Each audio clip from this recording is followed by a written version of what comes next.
बिस्मिल्लाहिर्रहमानिर्रहीम, अस्सलाम वालेकुम। मैं असदुल्ला खान हूँ। कल 19 फरवरी को एन ने 75 डस्का में होने वाला जो इलेक्शन है कौमी असम्बली का, ये कौन जीतेगा? ये नून लीग जीतेगी या तहरीक इंसाफ जीतेगी? ये सैयदा नौशीन इफ्तिखार जीतेंगी या ये अली असद मली जीतेंगे?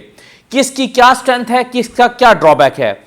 दोनों उम्मीदवारों की ताकत क्या है, दोनों उम्मीदवारों की कमजोरियां क्या हैं, दोनों की कैंपेन कैसी रही है, दोनों में से जीतने के इम्कानात किसके ज्यादा हैं? एक पूरा ओवरव्यू, एक पूरा जायजा इस हल्के का जरा इस वीडियो में ले लेते हैं। आपके सामने एक पूरी पिक्चर आ जाए कि किसकी जीत के इम्कानात ज्यादा हैं। पहले तो आप ये जान लीजिए कि ये हल्का रवायती तौर पर नून लीग का है। इफ्तिखारुल हसन जो कि ज़ाहिर शाह के नाम से मशहूर हैं, उनका यह हल्का था। 1990 में वो इस हल्के से सूबाई असम्बली के मेंबर बने थे। 1993 में इफ्तिखारुल हसन और ज़ाहिर शाह यहाँ से कौमी असम्बली के मेंबर बने थे। फिर 1998 में यहाँ से दोबारा वो कौमी असम्बली के मेंबर बने थे। 2002 का जो इंतखाब हुआ था वो ज़रा मुख्तलिफ था, क्योंकि वो काफ लीग का दौर आ गया था, परवेज़ मुशर्रफ का ज़माना था, नून लीग दबाव में थी, परेशानी में थी।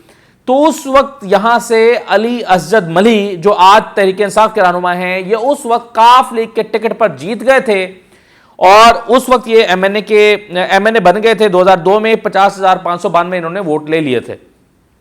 फिर आया 2008 में 2002 में जो मैट्रिक की डिग्री का मामला आया था, 2008 में भी वही इशू था। तो 2008 में यहां से ज़ाहिर शाह इलेक्शन खुद नहीं लड़ सकते थे, तो इन्होंने ज़ाहिर शाह ने अपने दामाद साहबजादा मुर्तज़ा अमीन को इलेक्शन लड़वाया और मुर्तज़ा अमीन यहां से जीत गए। अली असद मली जो कि उस वक्त एमएनए थे 2002 से 2008 के दरमियान, 2008 का इलेक्शन अली असद मली यहां से हार गए। साहबजादा मुर्तज़ा अमीन ने, जो कि दामाद थे ज़ाहिर शाह के, जिनकी इस वक्त बीवी इलेक्शन लड़ी है, साहब का बीवी कहना चाहिए क्योंकि अब उन्होंने उनसे अलहदगी इख्तियार कर ली है, तो साहबजादा मुर्तज़ा अमीन ने 77,800 वोट लेकर ये इलेक्शन जीत लिया था और अली असद मली यहां से 39,186 वोटों से हार गए थे।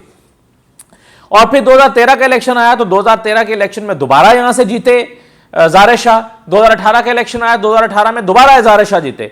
तो ज़ाहिर शाह बजाते खुद यहां से 4 मरतबा एमएनए रह चुके हैं और 1 मरतबा उनके दामाद एमएनए रह चुके हैं, 1 मरतबा वो यहां से एमपीए रह चुके हैं। तो यह हल्का रवायती तौर पर ज़ाहिर शाह और उनकी फैमिली का है, सिवाय 2002 के इलेक्शन में। अब जरा पिछले इलेक्शन पर एक नजर डाल लें। 2018 का जो इंतखाब हुआ था, 2018 के इंतखाब में यहां पर दिलचस्प सूरत हाल थी। यह हुआ यह कि इफ्तिखारुल हसन और ज़ाहिर शाह यहां से जीत गए। उन्होंने 1,01,617 वोट हासिल किए, लेकिन इसी हल्के से अली असद मली जो है वो 61,000 वोट उन्होंने हासिल किए थे।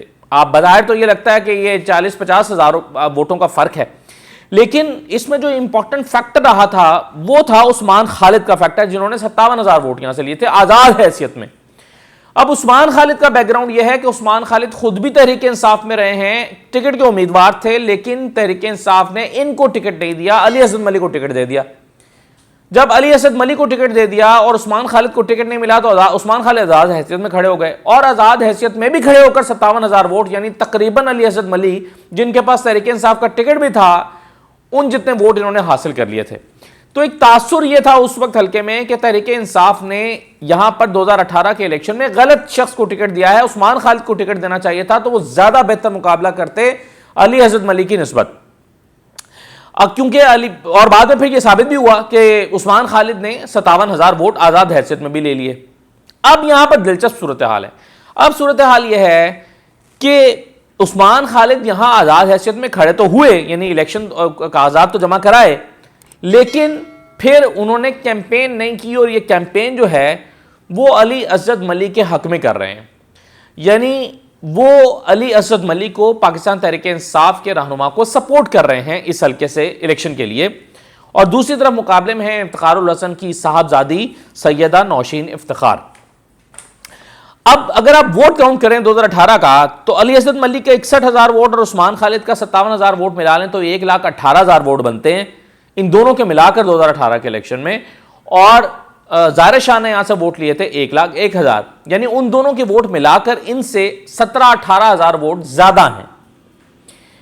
तो इस पॉइंट ऑफ व्यू से देखा जाए तो चूंकि इस वक्त ये दोनों मिलकर इलेक्शन लड़ रहे हैं, इनको सपोर्ट कर रहे हैं उस्मान खालिद अली असद मली को, तो ऐसे में महसूस ये होता है कि इनका पलड़ा भारी हो जाएगा।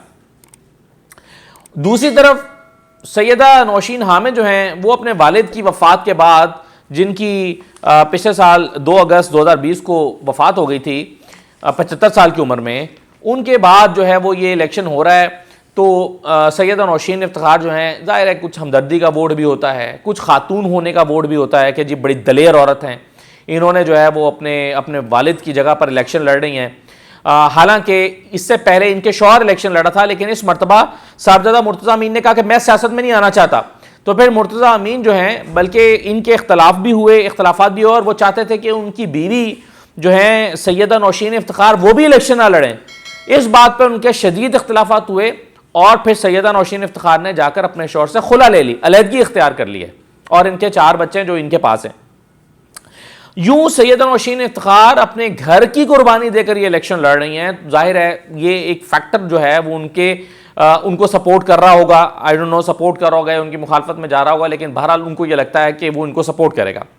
तो अब सैयदा नौशीन इफ्तिखार जो अपने वालिद के बाद यहाँ से इलेक्शन लड़ रही हैं, उनके वालिद ने 1,01,000 वोट ले रखे हैं, उनके मुकाबले में अली असद मली हैं और उस्मान खालिद उनको सपोर्ट कर रहे हैं।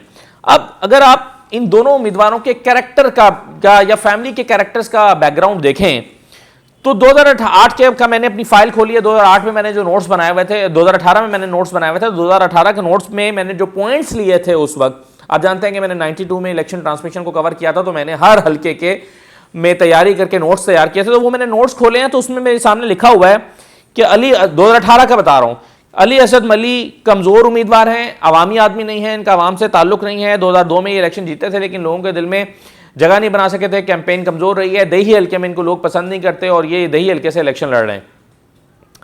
तो ये मैंने 2018 के इंतखाबात से पहले लिखा हुआ है, ये वो नोट्स मैं आपको दिखा रहा हूँ।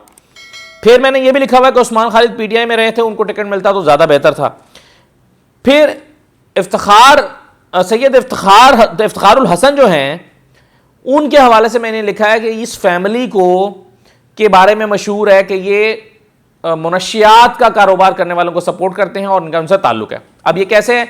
इनका एक बेटा है, यानी सैयदा नौशीन इफ्तिखार जो इस वक्त इलेक्शन लड़ रही हैं, इनका भाई अताउल हसन, यानी ज़ाहिर शाह का बेटा और इनका भाई अताउल हसन, ये दुबई में मुनशियात के केस में पकड़े गए थे। मुनशियात इनसे बरामद हुई थी और ये पकड़े गए थे दुबई से, एयरपोर्ट से, और फिर ये वहां से जब छूटे तो अब ये पिछले हफ्ते या 2 हफ्ते पहले ये अभी मुनशियात बरामदगी में यहां सियालकोट में डस्का में गिरफ्तार हो गए थे।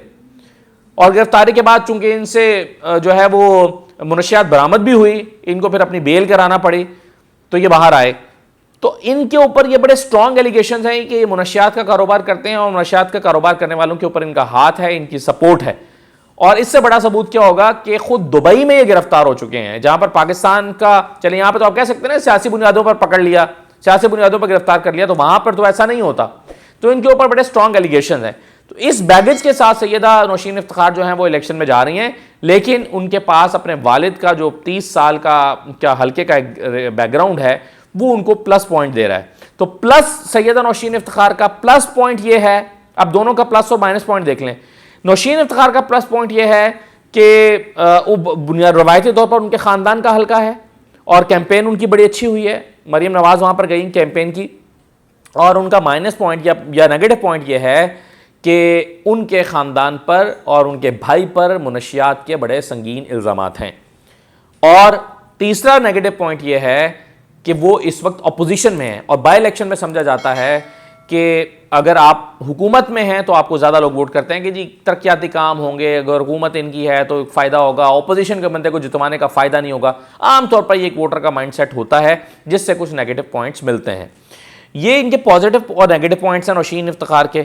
और दूसरी तरफ अली असद मली का प्लस पॉइंट ये है कि उनको उस्मान खालिद सपोर्ट कर रहे हैं, एक हुकूमती मशीन भी सपोर्ट कर रही है, 2 उनकी टिकट, जिस टिकट पर वो इलेक्शन लड़ रहे हैं वो इस वक्त उनके सूबे में और मरकज़ में हुकूमत है, 3। तो ये उनके 3 प्लस पॉइंट्स हैं। लेकिन नेगेटिव पॉइंट ये है कि इस हल्के में के दही हल्के के इलाके में अली असद मली की सपोर्ट अच्छी नहीं है और बुनियादी तौर पर ये अवामी आदमी होने की शोहरत नहीं है और अवाम के साथ इनका ताल्लुक कमज़ोर है, तो इनकी पसंदीदगी इतनी नहीं है। लेकिन बहरहाल बल्ले के निशान पर इनको वोट जो है वो मिलने के इम्कान हैं, और फिर ख़ास तौर पर उस्मान खालिद जो तहरीक इंसाफ में रहे हैं वो अगर सपोर्ट कर रहे हैं तो इनको वोट मिल सकते हैं। अब इस हल्के में तहरीक लब्बैक पाकिस्तान का भी एक फैक्टर है।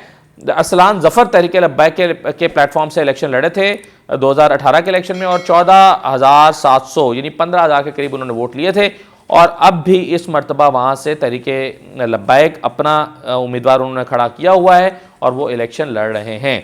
तो अब सूरत हाल ये है कि तहरीक लब्बैक पाकिस्तान जो है वो भी अपना कुछ 10 से 15,000 वोटों का जो मार्जिन है वो क्रिएट कर सकती है, और जाहिर है ये दोनों तरफ टूटेंगे, इसलिए किसी एक शख्स को इतना फ़र्क नहीं पड़ता।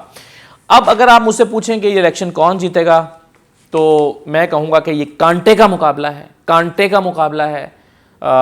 दोनों जो भी फरीक जीतेगा वो 19-20 के फ़र्क से जीतेगा, लेकिन मुझे ज़्यादा इम्कान जो है वो नज़र आता है सैयदा नौशीन इफ्तिखार का। लेकिन अगर मैं कहूँ कि अली असद मलिक कमज़ोर हैं तो बहुत सारे हवालों से वो टक्कर देंगे, इस दफ़ा करीब जाएंगे, ज़्यादा ज़ोर लगा के तो जीत भी सकते हैं, लेकिन होगा कांटे का मुकाबला दोनों के दरमियान। तो अब देखते हैं कि रिज़ल्ट कल NA-75 डस्का सियालकोट में क्या निकलता है, नून लीग या तहरीक इंसाफ, इमरान खान या मरियम नवाज़, नौशीन इफ्तिखार या अली असद मली, ये कल शाम को पता चल जाएगा।